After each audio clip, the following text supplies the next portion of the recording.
Aujourd'hui, au Parlement européen, nous avons voté de nouvelles lois sur le climat. Des lois historiques et dont pourtant on ne parle pas assez.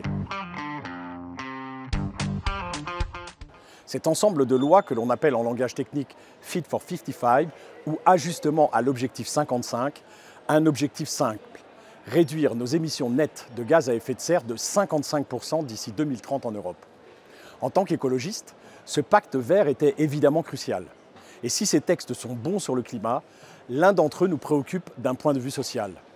Ce que je défends avec les eurodéputés verts français, c'est une écologie sociale, pas le verdissement du capitalisme. Vouloir sauver la planète ne peut pas se faire au détriment des plus démunis. Il nous faut adopter des lois climatiques ambitieuses qui intègrent cette dimension sociale, pas qui creusent les inégalités en Europe. L'ensemble du paquet de lois Fit for 55 est très conséquent. C'est pourquoi nous ne votons pas sur tous les textes le même jour. Alors quels sont les textes sur lesquels nous avons voté aujourd'hui? Tout d'abord, l'instauration d'une taxe carbone aux frontières, ce qu'on a appelé le mécanisme d'ajustement carbone aux frontières. En tant que rapporteur dans la commission des affaires économiques et rapporteur pour le groupe des Verts en commission industrie, j'ai joué un rôle particulier sur ce texte et le résultat est positif. Actuellement, un tiers de l'empreinte carbone de l'Union européenne est due à ces importations. C'est gigantesque. Jusqu'à maintenant, certaines entreprises délocalisaient leur production vers des pays tiers, peu regardant sur les émissions de gaz à effet de serre pour échapper au système européen des quotas de CO2. C'est-à-dire qu'une entreprise européenne pouvait délocaliser sa production en dehors de l'Europe pour échapper aux quotas d'émissions et ensuite importer ses produits. Avec l'introduction du nouvel instrument mondial de protection du climat, c'est terminé. Adopté à une large majorité aujourd'hui, le mécanisme d'ajustement carbone aux frontières va donc permettre une action concrète sur les entreprises polluantes. Il va contraindre les entreprises à payer des compensations de CO2, même lorsqu'elles produisent en dehors de l'Union européenne. Nous avons ensuite voté la réforme du marché carbone européen qui est en place depuis 2005 en Europe.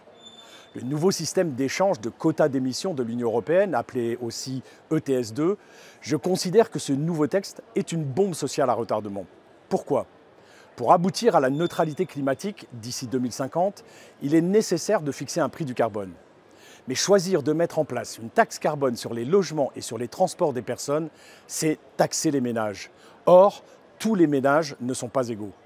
Ceux qui n'ont pas les moyens de rénover l'isolation de leur habitation, ceux qui ne vivent pas dans des centres-villes bien desservis en transport urbain, que va-t-on leur dire?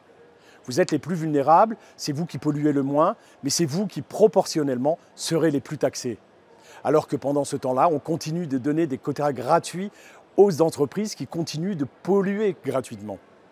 Protéger les pollueurs au détriment des plus vulnérables n'est pas la solution. Avec les eurodéputés écologistes français, nous avons donc voté contre ce texte dans un souci de justice sociale. Taxer tout le monde de la même façon, c'est être hors sol, c'est nier les immenses disparités sociales en Europe. Dernier texte adopté aujourd'hui, le Fonds social pour le climat. Son objectif est d'accompagner les ménages les plus vulnérables vers la transition énergétique. Ces aides fléchées vers les populations les plus fragiles sont une première en Europe. Si c'est un réel progrès social pour l'Europe, nous regrettons vraiment qu'il ne soit pas suffisamment doté pour faire face à la précarité énergétique à laquelle sont confrontés de plus en plus de nos concitoyennes et concitoyens européens.